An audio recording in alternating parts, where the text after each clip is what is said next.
Morning, Charlie. Morning, Shawn. How are you? Good. How about yourself? Not bad. Trying to figure out the hell I'm doing wrong. Ah,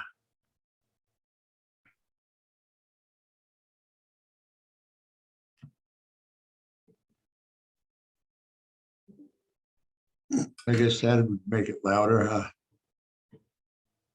What? Oh, no, I was trying to just increase the volume. Oh, on your side? Yeah, I'm good. How are you doing? Not too bad. All Just right. quoting and writing and quoting and quoting and quoting. Well, the question is, are they all becoming orders or are they just writing? Are you just doing lots of quotes? We're actually doing quite a bit high percentage conversion right now. That's great. Yeah.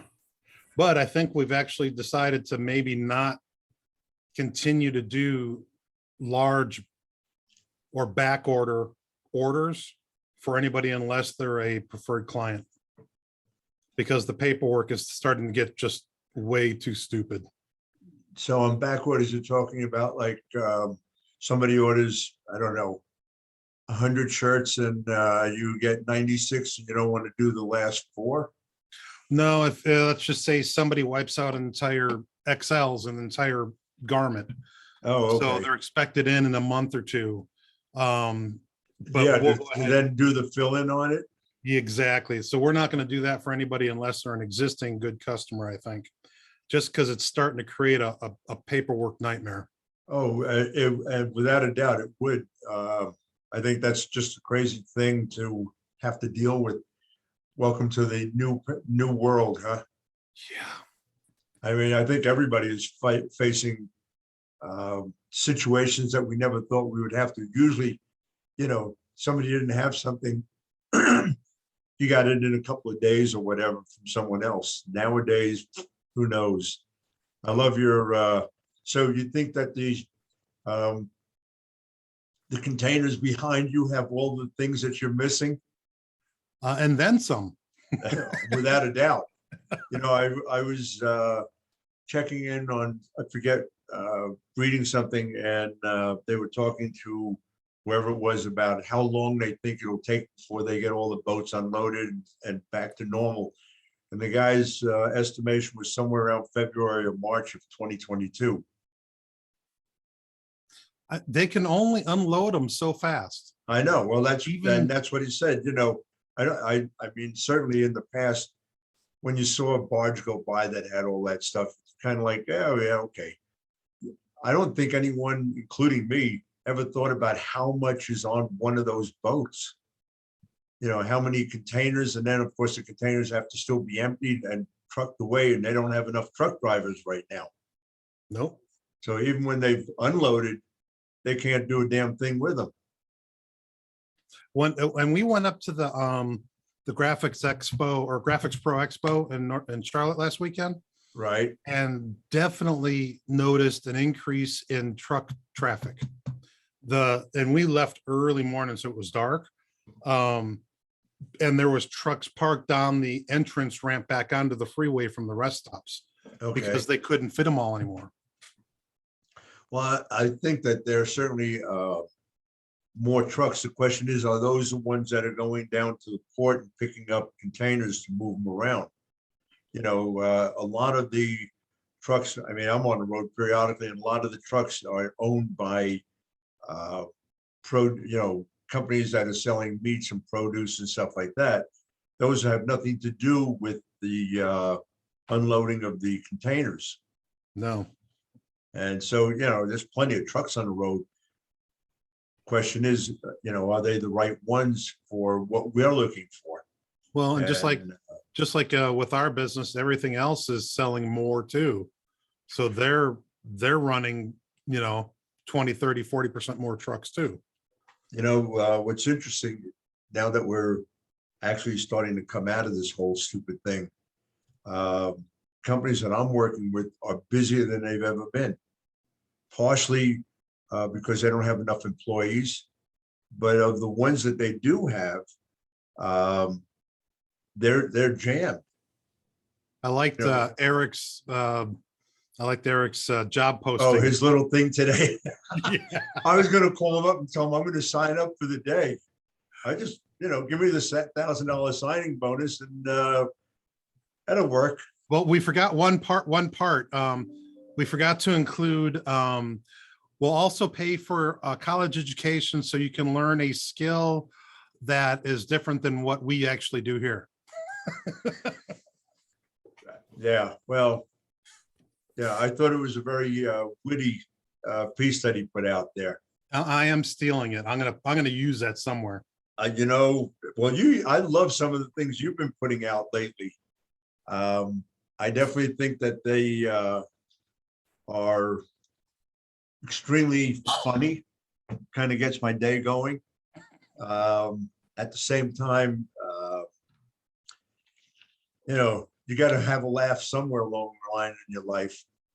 Yeah. So, look, it appears that some people actually want to hear whatever you have to say. So, Yeah, but they're afraid Costa, to how show are their you? faces. Didn't even get a chance to say hi yet. Yeah. Been a little sick a couple of days, but that's all. Oh, right. Well, you're looking a little bit yellow on screen, so maybe it was fever or something. Yeah. Charles, how are you doing?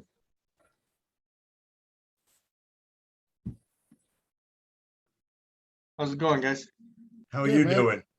Good. I can barely hear you guys. Huh? I can't hear any of you. I wouldn't say nothing. Well, that's okay. I don't listen. I don't have great hearing to begin with, so that would have been okay. So what? Hey, Yosta, you got a dog with you? You got one of your dogs around you? Yeah. Let me see one of those things. Ask. He's got some, they're like rock solid looking dogs. Yeah, but this is not the rock solid one. This is a border collie. Oh, okay.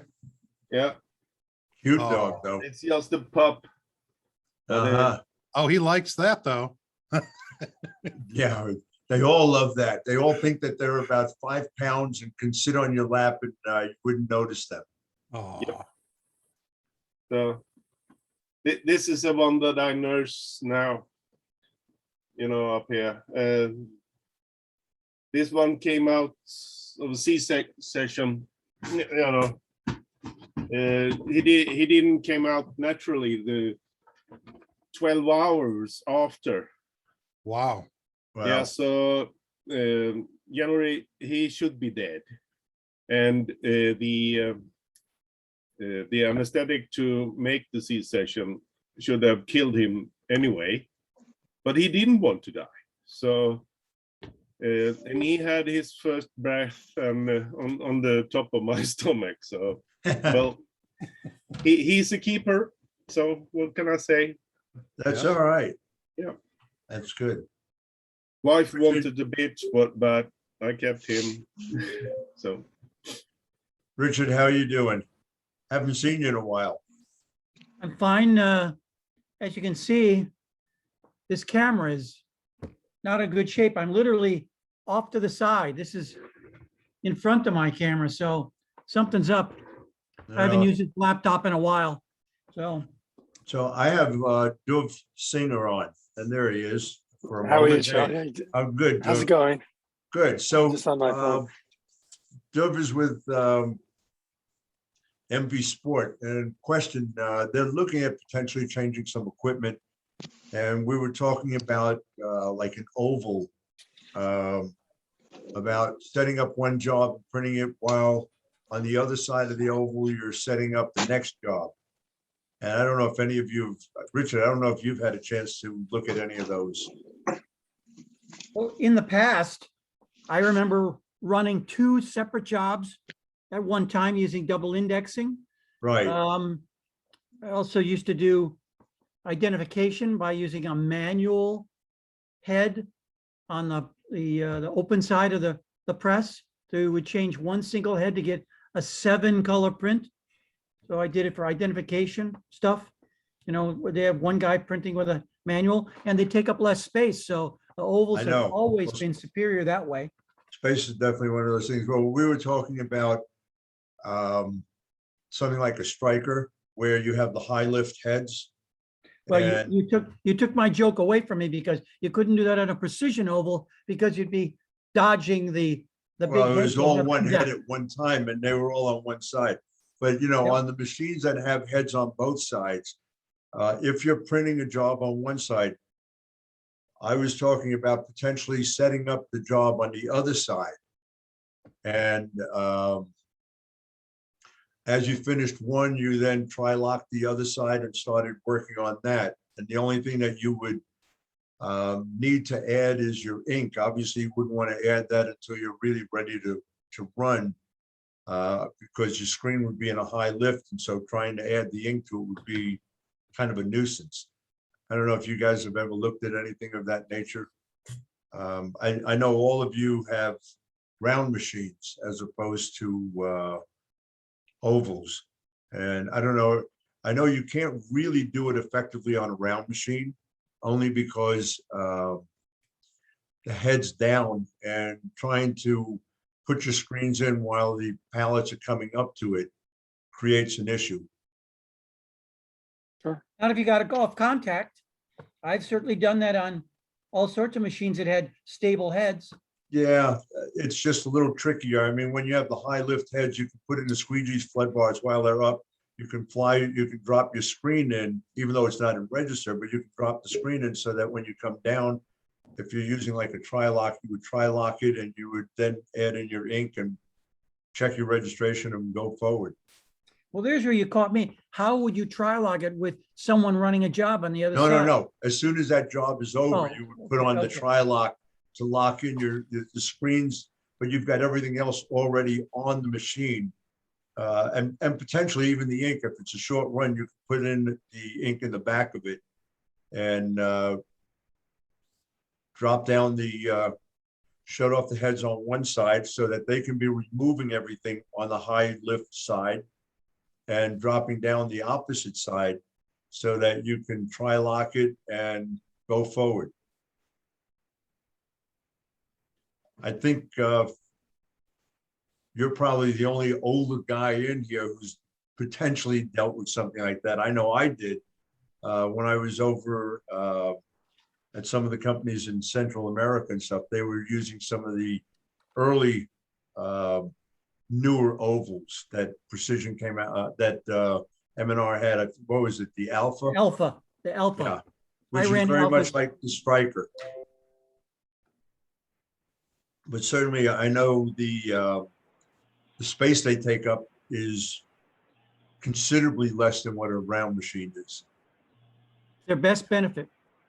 I think that's one of the definite benefits. The other thing is because of the high lift, being able to potentially get a job 75% of the way up and just needing the last 25% to get it moving. And then during that time, pulling off the old job. So is there a real need for that component?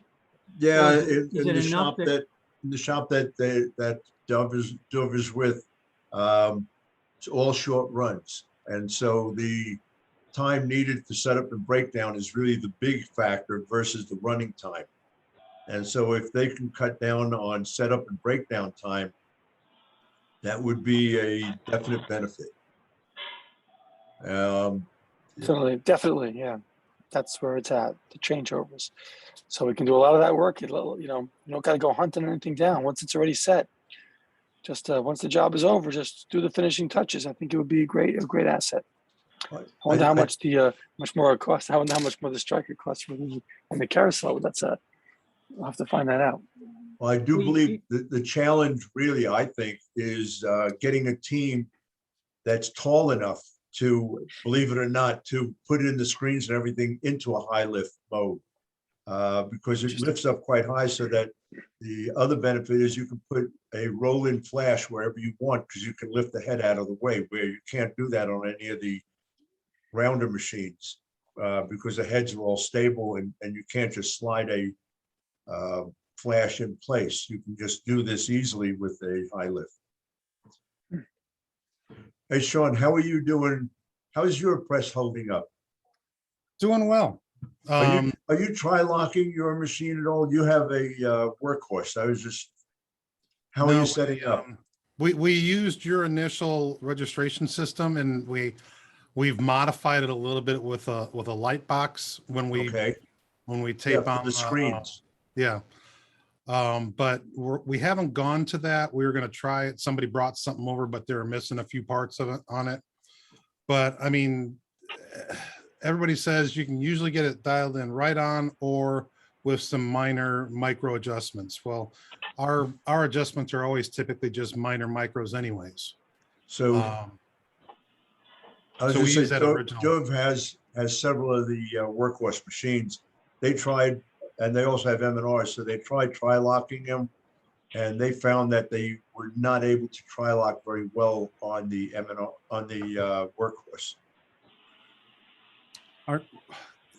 I thought, to my understanding, they should work the same I on, know, right? in theory, I know they should, but these are guys who are actually trying to get it going, and with their M&R, and they do have a direct-to-screen system, they're able to tri-lock and nail it pretty well. On the workhorse, they're having their issues with that, and are not able to get quite as close as they'd like. Hmm. Just something for you to think about. I wonder if Where are the the length of the variables? arms Where would are have the- something to do with it. Huh? I wonder if the length of the arms on the different machines would have anything to do with it. I think they have about the same machine that you do. You have a 1012, don't you? Oh, me, yeah. Have it Yeah, and you have all your machines are 1012s. correct. Yeah. Richard, what were you saying? So it's a matter of looking to see where the variations are. Are you able to put the screens in the CTS and duplicate it? So is the person that is loading the screen, putting it in exactly the same way? There's got to be something that's loose or their stops are not calibrated. So they can drop it into their M&R presses and tri-lock, and they're pretty much on the money. And coming off the exact same direct-to-screen system, et cetera, they're going over to their workhorse machines. And I was there, but I never got a chance to really play. But they're saying that it wasn't able to tri-lock well on there. So I've had platens that were loose that could go a little bit left or right or skew a wee bit. The thing that I noticed on workhorse machines, and I really ran into it initially in Shawn's place, is if the clamps aren't coming down perfectly on the screens, it tends to move them a touch, right? Or if a thumb is in the way. The thumb definitely is a factor, especially the right thumb. Left, I'm not so sure of, but I don't know. I know when I was at your place, we definitely looked very closely at that, and you're on roller frames, Mhm. correct? And so unless it came directly down in the middle of the roller frame, it moved it, pushed it forward 1/8 of an inch or a little bit more, which would certainly have an impact on it. Yep. I mean, hopefully that's something they would improve over time, is to get rid of that U-shaped bar. Well, they, as far as I can see, they're still doing that same U-shaped channel, which to me is kind of like, why not just make it solid? It would have resolved the problem. I don't manufacture, so no answer there. Charles, you tri-locking your machine? No, I had wanted to get the workhorse one, but then I realized that it wasn't really gonna fit into my exposure unit very well. And so I never ended up getting that. So I actually just line up to transparencies, kind of similar to what your system is, Charlie. A little bit different, but I used to have a lot of problems getting it lined up, but then not anymore. We get it lined up pretty quickly now doing it that way. You're running a workhorse or an M&R? I do a workhorse as well. Workhorse also, okay. Are you finding when your clamps come down, it's moving your frame at all or not at all? It used to until I got their little adapters, little flat clamp adapters.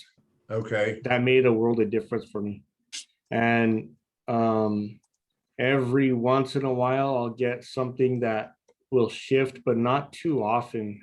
And with those clamp adapters, it works really well. And also just not slamming the switch. If I just turn the air switch, the clamp switch kind of slowly, so it brings the clamps down slow, and it seats really, really nice.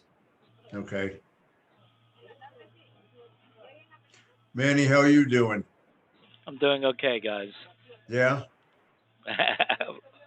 I was expecting you to jump in on some of that, because especially with the workhorse machines.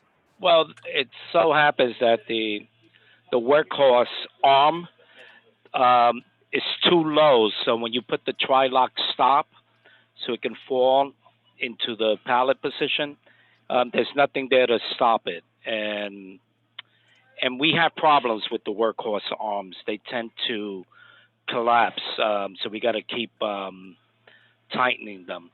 So the workhorse, I do have issues with it. It looks like M&R is compatible in certain ways, but not on everything. It's not designed the same way.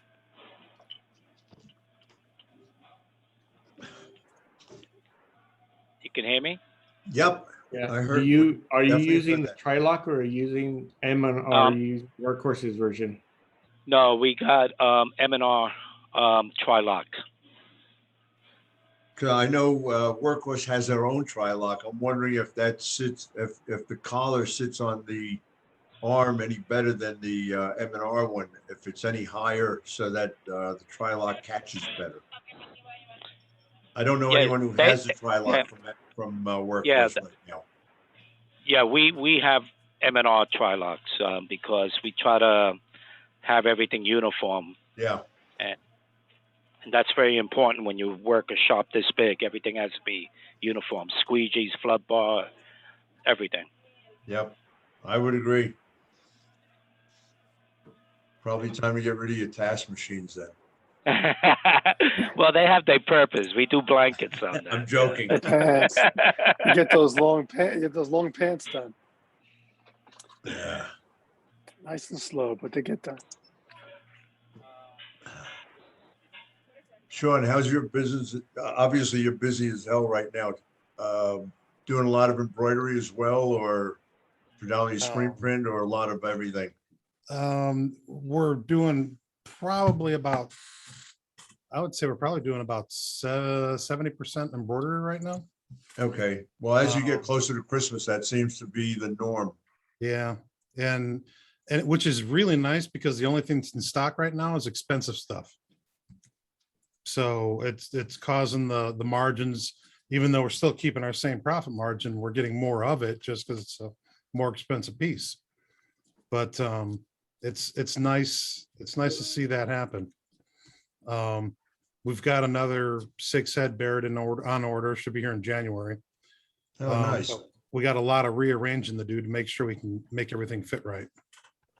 How many heads of embroidery will I give you then? That will give us 12. Okay. But Charles, you're also doing embroidery, aren't you? Yeah, I do, but I farm it out to Black okay. Duck in Albuquerque, where Eric Campbell used to work. All right. Richard, what have you been up to? Mostly I've been doing the artwork that I had in the gallery. I've been reframing. Did it sell? I only sold 3 pieces. The most valuable pieces went before the show even went. So the more common Nagel pieces, they didn't attract any attention at all. So, oh well. But I had a lot of art that I took that advantage to re-glass, reframe quite a few things. I'm giving some away as gifts and stuff like that. So that's what I did actually doing yesterday That meant cleaning up the basement a little bit because I brought all the artwork back, sorting through I have maybe 3 inches of unframed art. So, Yeah, I know the feeling. I was going through my basement. I realized how much artwork I had down there. I didn't think I did that many drawings. I must have, I don't know how many hundreds of them. Almost frightening. Like, damn, I actually look like I did some work. Oh, well. Need to get back to my painting again. We'll see what happens. after you write your book. You know, I'm Is it almost, ready? so I'm almost done with the technical book. Matter of fact, I'm meeting with John McGee today. And I've had him kind of go over and read over what I put together to see what kind of suggestions you can make in terms of cleaning up parts of it or adding anything to it or getting rid of some of it. I mean, I'm terrified as to how many pages it is.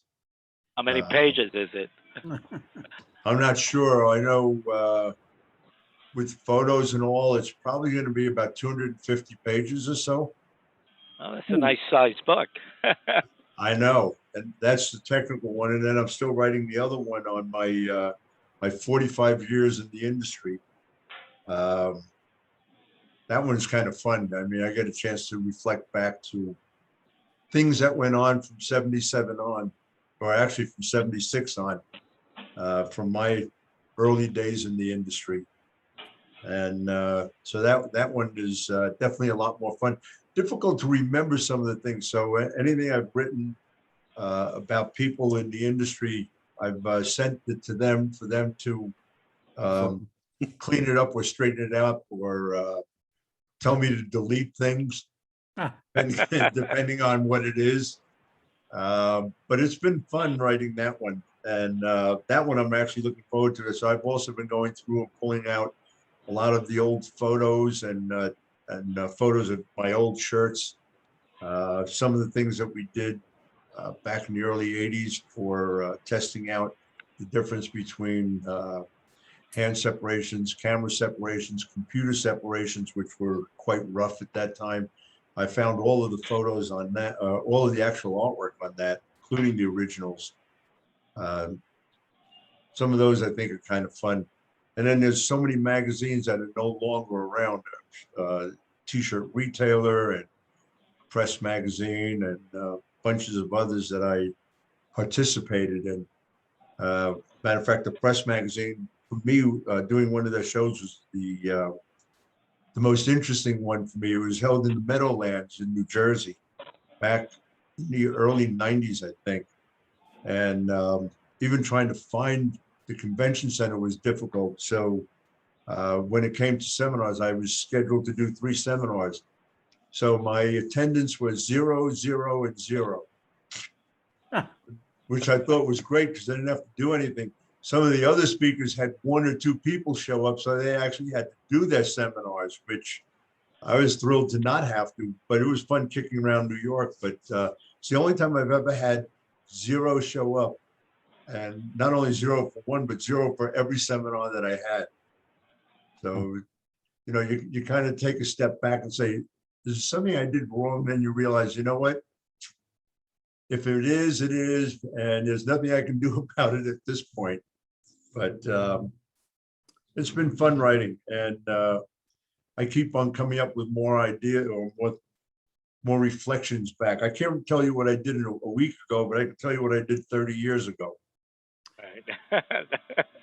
Right. Well, that's the way it works. It is. I need to somehow get Alan Ellison stuff in there, although I kind of have it in there from our early days when it was still Our Front. Yeah. I don't think anybody on here knows anything about Our Front. They may know Plymouth Mills. I'm sure Richard does. Plymouth Mills, yep. But you didn't know anything about them when they were Our Front. It was before your day.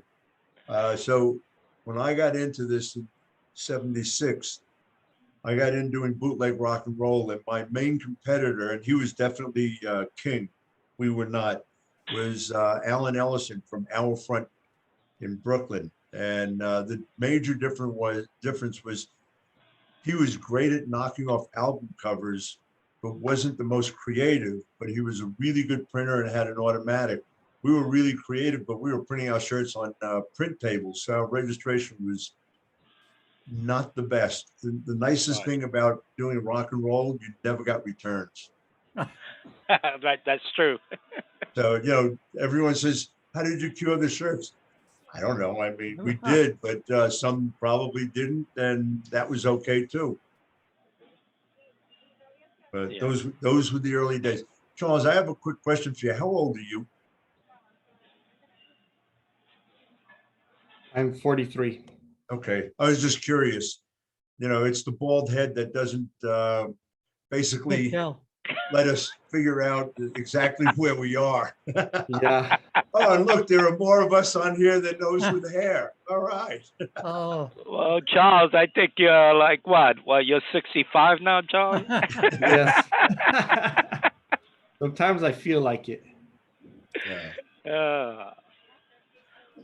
So Charlie, you reminded me of 1995 down in Mexico when we did the show for SGIA and Screen Printing Magazine. I And remember it well. we had to break into the crates to get stuff to do our seminars because everybody sort of forgot that we needed our stuff. I don't know. Well, that's where I was using a squeegee to coat screens on top of a garbage can, letting them dry and taking them out into the sun and shooting them. You know, when you do a trade show, I mean, you need to be as inventive as possible. That's also the show, I believe, because that was the one at Cerramundo down in Midtown, Mexico City. So across the street from that show, there was a seafood restaurant. And so I had gone there with, I had some clients who were actually at the show because their son was production manager for a Mexican company. So they came down, et cetera. We went across the street for lunch. And like an idiot, I had raw oysters. Well, that wasn't bad. So I went back the next day and did it again. So I found out what dysentery can do to you. I mean, I was literally sick for about 8 months. But right after that show, which was extremely difficult getting around because I was in the bathroom about every 5 minutes, I had to fly back home. Was home for a day, and then had to fly to Toronto to do the imprinted sportswear show in Toronto. And that show, they had me staying at the hotel at the airport. Convention Center is only about 10 minutes from the airport. So I was in bed, drinking water. When my seminar was coming close, I'd go down, hop a cab to the convention center, do my seminar, hop a cab, back to the hotel, get back in bed, and wait for my next one. I did that for 3 days. Wow. And I went to the doctor and said, hey, he said, it'll eventually work its way out. Well, it did 8 months later. Oh my God. So that was my, that's when I realized, you know what? Eating raw oysters in Mexico City, probably not a good idea. Now it's the water. It's all in the water. I don't know what the hell it was. All I know is, boy, when it hit me, I was like devastated. I mean, you don't know which way to run, and there are never enough bathrooms around. Yeah, you know, you say you don't drink the water, but the oysters are nice. That is the course. water. The oysters, the salads, you know, all the little things that you don't think, and especially back then, when you went into a hotel, you were absolutely told not to drink the water, even by the hotel. They actually had a little sign in the bathrooms that the water was not for consumption. Right. And so they always had bottles of water in your room, but they were very adamant about the fact that the water system is not very good. But yeah, that was an interesting show. I know we did that a couple of years. That was the first time anyone did any seminars in Mexico City or in Mexico. And I remember I went to the room, which they constructed of fabric, believe it or not. And they were expecting like, I don't know, 30, 40 people, and like 110 show up. So they knocked down the walls and you did your seminar. But at that time, it was really interesting. You could pick out the owners of the company very easily because number one, they were always dressed to kill. and everybody from that company walked behind them. And so I had a guy who had some questions for me, and I answered. And about a day or so later, a book showed up in my room as a token of appreciation on a beautiful book on Mexico. And I was talking to someone else, and I admired their business card. I got home, and about 3-4 weeks later, this little box shows up with a similar type of card with my name on it, which I still have to this day. They are just gorgeous. All screen printed, but with a dimensional ink on the cardstock, on the black cardstock. And those were the days where when you help someone, they absolutely let you know that they were appreciative of it. Today, not so much. Times Well, I We all miss appreciate Mexico. you, Charlie. Huh? I don't mean that everyone isn't appreciative, but I'm just saying, then it was part of their cultural thing that if you helped them, they needed to do something for you. So interesting times. But You're lucky you didn't get the youngest daughter. I wouldn't have minded. I don't think my wife would have been too happy about it. Honey, look what I brought. Listen, I can't give it back. The man said, the guy told me I needed to take her home with me. Okay. There was an interesting time. It was funny. I did some work in Venezuela. I ended up with a Venezuelan book. The only problem I have is it's in Spanish. I don't read Spanish, so I can read it, but I have no idea what the hell I'm reading. Fortunately, my wife is fluent in Spanish, so if I needed her to read it for me, she could. But great pictures. It was a weird thing being in Venezuela. Worked there for several days, and then they took me sightseeing, and I'm on top of this hill, and about 3 miles below is the U.S. Embassy.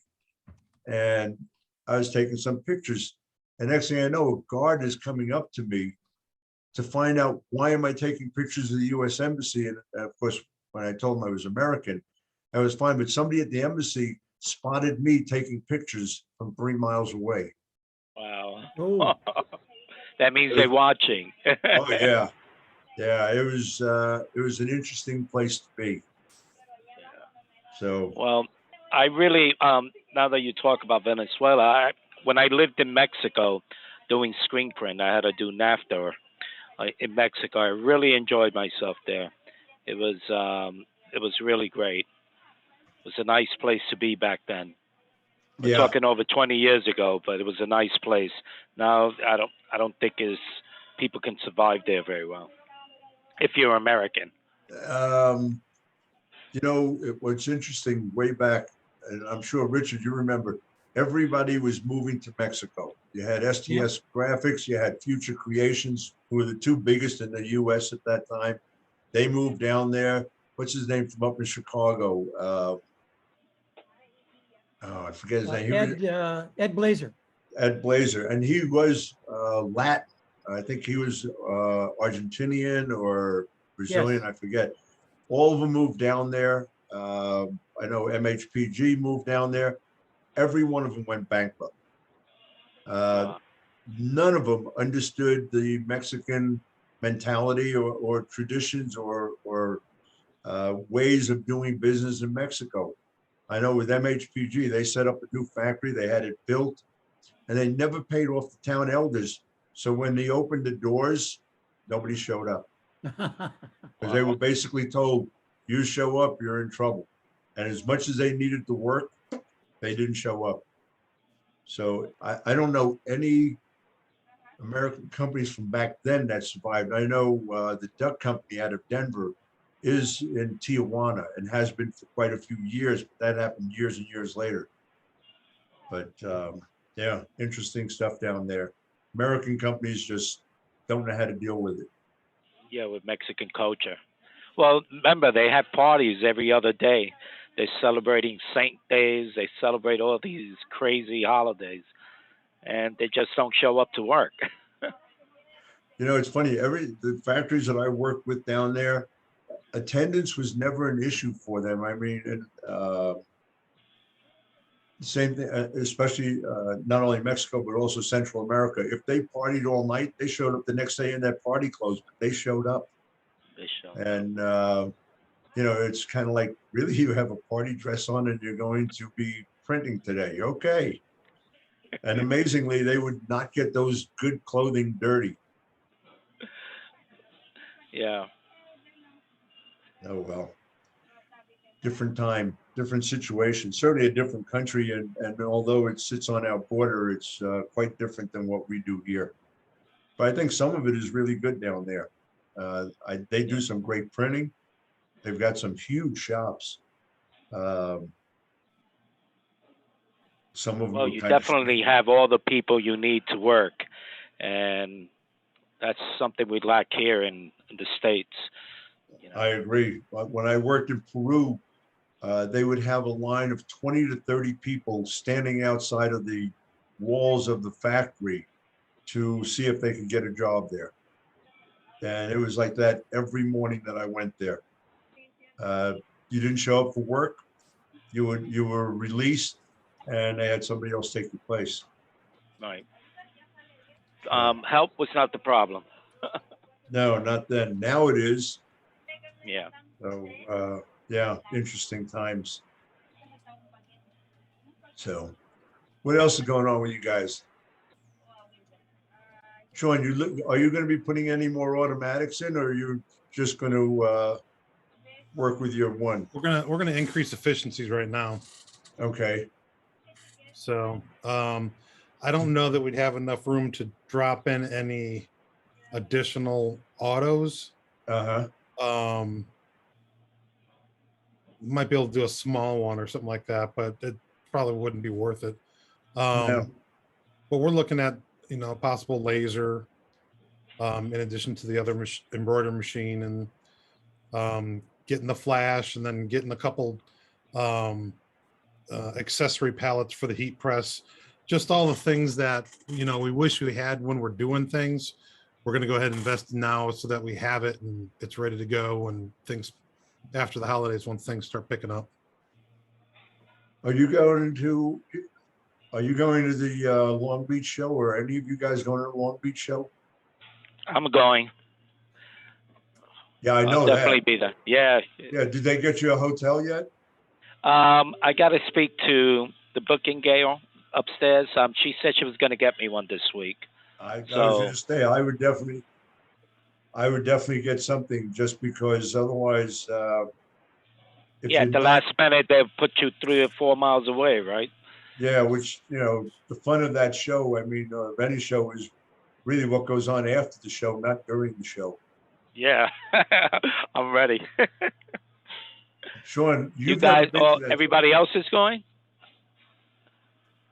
Richard, are you going to you doing ISS or Impressions Expo Long Beach? Yes, Huh? the most important show for textiles in the world. Yep, But It is too it. far from home. that's not true. An Huh. airplane will take you right there. Yeah. Are you sure? It's It goes right into international LA. airport. Not a problem. From LA, 45 minutes and you're at Long Beach.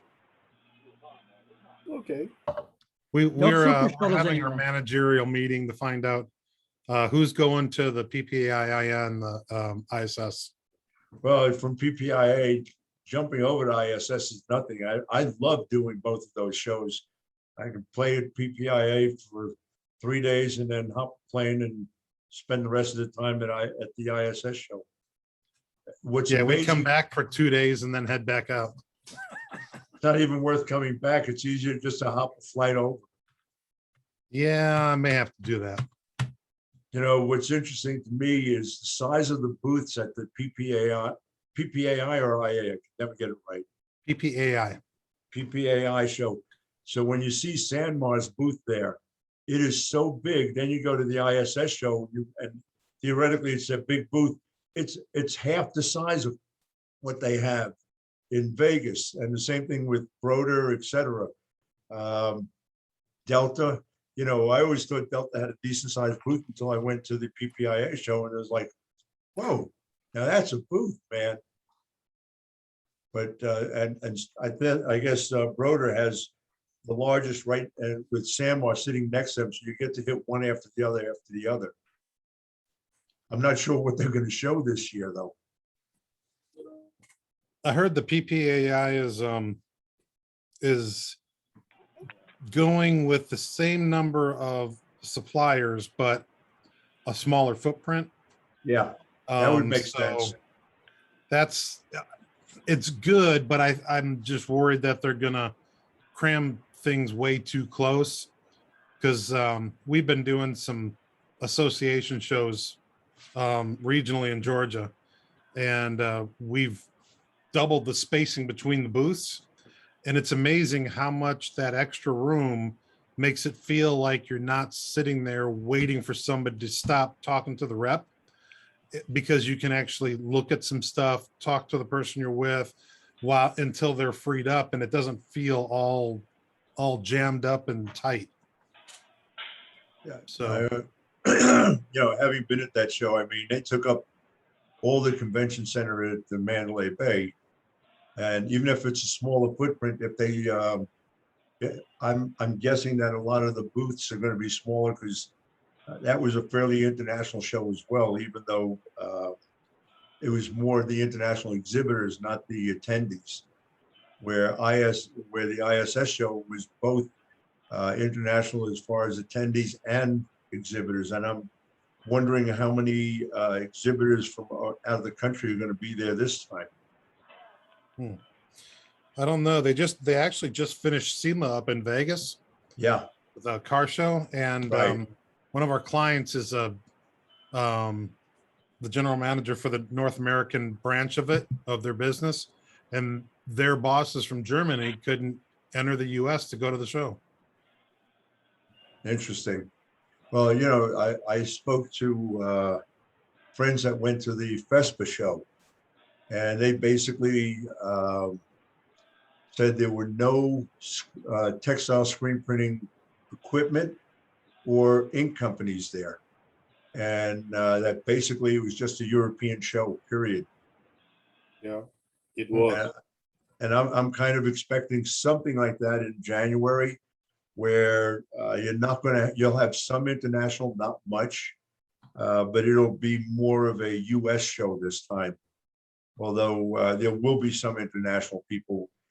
Part of the problem, I was talking to, I was in touch with Mark Gervais, and he said he's not going to FESPA or Long Beach because no problem getting in. His problem is when he goes back to China, he's got to quarantine for 2 weeks, which is Yep. kind of weird, but several of the countries do have quarantines on coming back in, and China is one of them.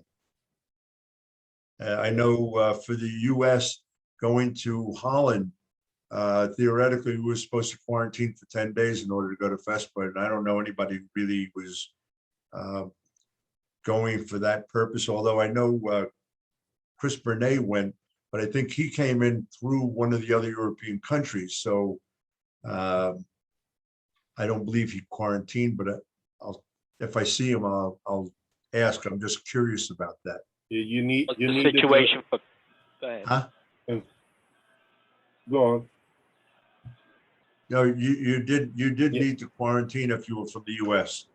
Yeah, and you needed to have the vaccination papers Right. all in ready. We just had friends who came back from Italy, and some people took photos of the vaccination card. They weren't accepting that in Italy. You had to have the actual card. At every restaurant they went into, they had to show their vaccination card. Otherwise, they weren't allowed in. Yep. So And what's I the heard, situation in California? No. Do they have similar rules in California? I'm not sure where they are right now. Honestly, I don't know myself. California is definitely a little bit removed from the rest of us. So I don't know what they're doing there. But I'm sure we'll find out well in advance, though. I mean, I'm going to be speaking at the show, and certainly the people from Impressions are going to be in touch with all the speakers about what we have to do in order to qualify being there, or what the mask mandates might be. You know, whatever it is, it is. I mean, let's face it. If that's what you have to do to be at the show, then that's what you do. Yeah. Yeah, we got signed some members today that you open your borders for fully vaccinated people this week from Europe. Yeah, I So, think England just opened up, what was it, about a week ago, Yep. that they opened their borders again. Yeah, but we can come to US now. Okay. Yesterday, it opened up Yeah. yesterday. Yeah. Oh, is it yesterday? Okay. This Well, we'll see how things work out. The next couple of weeks are certainly going to be interesting to see if who opens and whether they have any spikes or not because of it. But yeah, remains to we be have definitely had a lot of spikes, you know, this fall, but not severe. okay. So the place where you go for intensive care open up for importing sick people from other countries to help. You know, so that's a relief, even though there are more sick people now than it was in the summer, but they're not that sick, so they Yeah. need the extra. They don't need to be hospitalized. Yeah, it's interesting. I'm taking my family down to Mexico in December, and the hotel that we're staying in has a situation that's interesting. For $4 a day, you're covered in case you get COVID. And if you do, you can stay at the hotel for $10 a day. So Wow. it's kind of like, Pretty yeah, good. that's a no-brainer. I'll pay the $4 a day for that kind of coverage. Insurance, yeah. Because I heard some of the hotels are getting $2,000 a week if you have to if you're at a COVID hotel, and you don't have a whole lot of choices. So, but they're making it a lot easier. 3 days before you go back, they do test you so that you have that available to get on the plane. But I thought the $4 a day insurance per person was absolutely something that was well thought out and really nice of them. Of course, Does they it, all, in- huh? does it include oysters? Well, it's in Mexico, so if it does, it's all right. I don't have a problem with it there. They're not exactly away from the water. As a matter of fact, they're right at the water. You know, it's funny. I don't think I've ever had oysters at one of the resorts, though. And if I did, I don't remember them.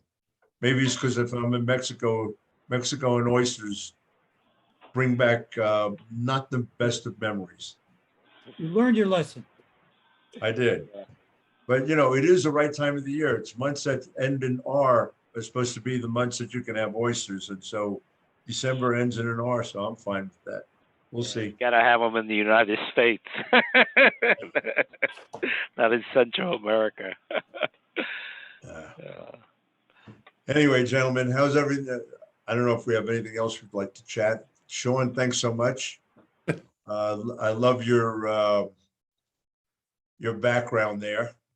Hopefully someday we can see it all clarified and down to where it should be, not the massive containers that we have now. You know, I hated those times that the suppliers would be out of something for a week. Yeah, but now you now only it's, wish they were. yeah, You know, it's exactly. funny. I was doing some checking and on equipment, and I deal with Vastex on manuals. And in the past, they were 10 days to 2 weeks out, 15 to 18 weeks now. That's a And lot. what's the M&R is now 30 months out. Yeah. I mean, 30 weeks out. Yeah. 30 months would have been really problematic. It really would. That's, you know, it's funny, going way back to when on the graphic side, they came out with the inline machines for doing banners and stuff, or, you know, decent size stuff, 100-inch by 100-inch screens. So one of my clients bought a 5-color CIOS, and it was 850,000 at that time. It was going to take about a year before he got it. Before he ever got it, he had offers of $1 million to $1.1 million for that machine, and he hadn't even seen it yet. Wow. He could have picked up 250,000, but he didn't. He ended up waiting for the machine and going with it because he's going to have one of the first ones to be able to do that type of work. It's an amazing thing when you can't get a hold of something, how much people are willing to pay for it. Yeah, try to get ink. Yeah. Well, you know what? So I know a number of foreign companies that have no problem with ink. Lancer, Huh? Lancer tells me they're having no trouble. Even if you want custom colors, it only take a week to get it into the States. Yeah, I mean, you have Inkwin, you have Ink Raiders, you have what's the company out of Pakistan? I need to get him back on here, but all of them are sitting well stocked with ink. Yeah, they got the raw materials. That's They why. do, and they had no trouble getting it. We do because of the photo behind Shawn. Yeah. Oh, Yeah, that's Shawn's the backlog, problem. right? That's where the bottleneck is, right? It is. It's So- Shawn who's creating the bottleneck. He's sitting in front of it. The Port of Atlanta is very Yeah. slow. Port of Atlanta, the Port of All your Long Beach. fault, I mean, Shawn. all of them are Inside the perimeter. yeah. Yeah, but the foreigners are not having any problem. Of course, I'm not sure how they're getting it here. I guess they must be shipping it in by or sending it over by air. Because Supposedly the ports of Savannah are doing really well. There's not a whole bunch of delay of air. No, the biggest one is Long Beach. You know, I think when I was watching a couple of weeks ago, they had 88 boats out on the water, just sitting and floating around doing nothing. Wow. There's a They- website you can go to that will show you every vessel on the water live. And you can zoom in and you just see them all just crammed into that little spot. Yep. Yeah, and How they don't how have- about we get all the screen printers over at ISS Long Beach and go take a day to unload all the ships. yeah, that'll we'll probably be able to do a container. I'll be at the bar. It's like You ain't getting my Which ass up in container one of has those ink in it? trains. I need I'll have a couple of drinks while you're doing it. I need some Richardson hats, man. Come on. Richard, that seems to be one of the premier things, a Richardson hat. Yeah. Ugh. I think they're gonna put those for gold prices pretty soon. I'm just But- hoping that the lack of them able to get them is going to wane the popularity of them. Don't bank on it. It only makes it more popular because it isn't, you know, ending up with it is kind of a big to do now. Yeah. We don't need Richardson hats. We need beanies now. Oh. This is what it was outside this Oh, it's morning. white. Yep. You know, it's funny. I live in It's- Denver. This has got to be the warmest November that I can remember. We missed the record the other day. We were at 77. And for us to be in 77, it's going to be in the 60s later in the week. Normally we're buried in, we've had our share of snow by now. We have hardly even had a frost. Yeah. But there is no climate change. This is us right now, Yosta. You're at Yeah, yeah. 73. I'm not- where the hell Today is not our, today isn't our warmer day. And we're getting up to 63 today. Not too bad. Yeah, let's up here in Long Island, let's see what it is up here today.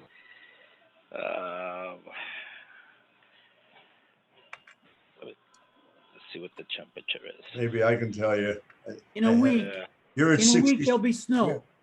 Manny, you're at 40, 60. 45. No, you're at 67. Your phone hasn't kicked over yet. Yeah, it's 67. Yeah. Yeah, you're Well, going to that's be a not high bad. of 69. I can tell you I've got it Look on my at that. phone.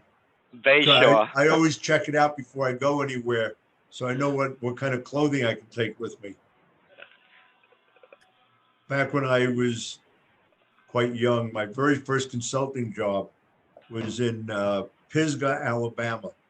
And it was in December, and I remember I had never been down south at that time. So this is about 1978 or so. And so I figured, oh, I'm going down south. It must be nice and warm. That was one of the biggest mistakes. It was Christmas time. It was freezing down there, and they had snow. And I was like, Damn it, it's not showing it. I thought It is Alabama was Christmas, supposed to be freezing warm. snow. Yeah. Huh? Yeah. So now I check it out before I end up going anywhere to make sure that I at least have something decent to wear. Well, you were here not too long ago. The weather wasn't bad. No, it wasn't, but it was about 15 degrees warmer at in my house or in Denver. But Denver. who's that handsome young man behind you? Yeah, leaning on that workhorse. Yes, sir. Yeah. I remember that day well. We were testing out the double squeegee at that time. That's what you were filming there, I think. Yeah. Oh, well. So Sean, Shawn, I got a question for you. Yeah. Your chopper cylinders, is Workhorse trying to sell you a kit to rebuild them because they're not replacing them? We've not had any issues with them yet. Yeah. Our I had machine's only 6 years old. Or 6 years old. I'm starting to have issue maybe with one or two. They didn't want to sell them to me. They said we don't manufacture them or buy them anymore. They sell you the kit. I'd you know, I understand that Workhorse is owned by a bigger company, a investment firm probably. Right. But for them to not service their products effectively for the consumers, it's only going to hurt them in the long run because they're going to hear that rumbling and no one's ever going to buy a new machine from them. Because honestly, if I bought a new machine, it's not going to be a Workhorse again. Well, And definitely. I feel the same way. It's not because it doesn't perform well. It's because of their service. Right. Yeah. You know. Charles, you having any issues with them at all? No, I haven't, but I haven't needed to do anything to it either. I maintain everything myself, so I haven't dealt with service with it at all. Okay. yeah, the service is really, really important. So for us here, we have a whole different kind of machines, different kind of techniques. But we found a company that is really, really good in service and support. And they have 80% of our machines, and the end of next year, they're going to have 100% of our machines. We're going to shift the machines that not in their service. Yeah. So when we upgrade them, it's going to be in their line of machinery because we like the service department. So I think it's nothing wrong with the machines, but they need to be upgraded to fulfill our next tasks if the trend goes that way. So we need to have bigger machines, more reliable machines, and machines that needs less maintenance. We don't need 1.5 hours to get the machine started in the morning and 35 minutes to get it closed down in the evening. And we don't need that. For now, How did your printing direct to film go? it goes. Did you apply it and wash it yet? The washing cycles are on, but it takes a couple of washes to see if it's any problem. But it's gone. I think we apply a little too much of that sticky powder, so we're working out another technique to do that. And I saw now let's see, equipment system with Terracom. So and the way that they did it with like a salt shaker or a pepper shaker to get the powder on instead of with the scoop that I do now. And so I think I have too much of All right. this powder on, but that's about it. I managed to do the one full A3 of left chest logos, even though the logo is full size F3. When I throw it into that queue, it multiplies it and fill it up with one left chest by design, you know, just put it in. And I managed to fix all these things, but other than that, it needs a lot of tweaking to get it really, really good. Got it. Because I'm not that 100% satisfied with what I expected it should be. But to be able to print on, to make the print and to heat transfer it on a t-shirt or a hoodie or something without knowing what material the hoodie or the t-shirt is in forehand, that's good. That is good. And I don't do more than like maximum, I think now is 50 of one kind. So it's small series to start. Otherwise it goes, or it's gonna be going out to somebody else to do it. So I'm just taking bits and pieces of the market. But Shawn, one question for you. You said embroidery machine you have. What kind of embroidery machine and how many heads? Barradin, Better than, okay, and we've got 6 now, and we got another 6 coming. okay. Is it single machines or multi-heads? Singles. They're the long Okay. ones. So you've got a 6 long, you got a 6 short. Oh, okay. The long allows you to have the maximum sew field with the hoops, where the shorts basically will take a longer one and turn it sideways rather than Yep. side by side. All right. And since we wanted to keep the same hoops being able to be used on both machines, so we stay with a long one, even though it would have been nice to have a little bit more room. But I think that was more important, that we could change things from machine to machine. Yeah, because you need a lot of hoops. Yeah, and then when you got magnetic hoops and you like them and you use them, and you get another machine, you got to spend about $6 grand and more hoops. Yep. Yeah. But it's going to make you that much more money. Right. Well, that's the whole purpose, isn't it? Yep. Then just one question: what program do you run them with? Wilcom or? Yeah, we Wilcom? use we've used Wilcom for a while. We've got the Embroidery Studio 4. Yeah.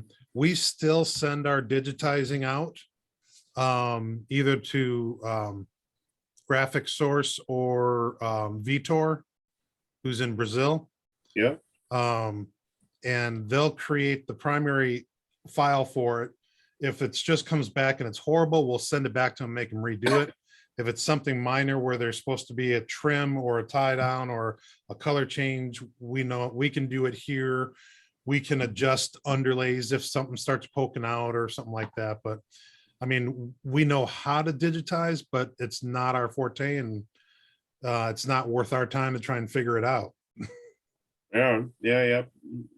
But you still Yeah. need to have the tools. Exactly. Yeah. Exactly. You got to know know the talk and walk the talk. Yeah, All the way that's exactly, that's the main purpose why I studied so much the last 2 years and with screen printing and so I know what a small dot is and the angles and what you were expected to get for results, and all the excuses I hear when I order stuff. Now I know what I can expect from this and how it should be. and I can show them. So I won't be run over by someone that's not, Yeah, it's just like, you want faith in your company below your logo, and you only want it 2 inches wide on embroidery. Not gonna happen. Hmm. We don't even try to, we're like, you're making a logo out of thread. It's not gonna look good. Oh. So we do a lot of client education on that part too. Yeah. Part of the deal. Yeah, and all this with small text, they wanted to have something look like a business card on that, but it should be readable from like 3 meters away, at least 2 meters away. So nobody is going to be up to the nose like this and read your design like we do with graphics. You look at it like this. You never do that with embroidery. But As Yep. Charlie always says, throw the shirt on the ground and step back. And that's one way of doing it, and it certainly works. If you can't read it from 3 feet away, then you can't read it at all. That's Yep, the they won't case. see that underlay open up. I remember speaking to somebody who did digitizing. They said, "Oh, when it's the type that small, we just do a series of X's because nobody can read it anyway." I had I'd love to do that to somebody who just pushed it. There are some things that are stupid. I mean, they're just stupid. It's like you're going to do a screen print. You're going to use 3-point type. Really? Even if it comes out clear, who the hell can read it? Listen, I can't read. I can't see the damn monitor if I take my glasses off. Gentlemen, it was wonderful having you all. Hopefully you can come back in 2 weeks. I'm not sure who the guest will be, but I'll dig someone out. Or I'll handle it myself. What the hell? Awesome. But if you do have anyone that you want to recommend or suggest, I'd be happy to try and get in touch with them, or a topic that you want to just jump on. Because we haven't really been doing any of that type of stuff, and I'd love to do some of that, especially with the shows coming up again and with the holidays coming up. It'd be kind of fun to address particular situations. But other than that, this has been recorded. It will be on my website. Just in case you're bored and have nothing to do, you can go back and review this. But thanks all for being here. I do appreciate it. And see you in a couple of weeks. Thanks, Charlie. It's All good right, seeing see you everybody. guys. Sean, thanks so much. Take take care. care. Bye-bye. Bye. Gentlemen, all gone. Thank you.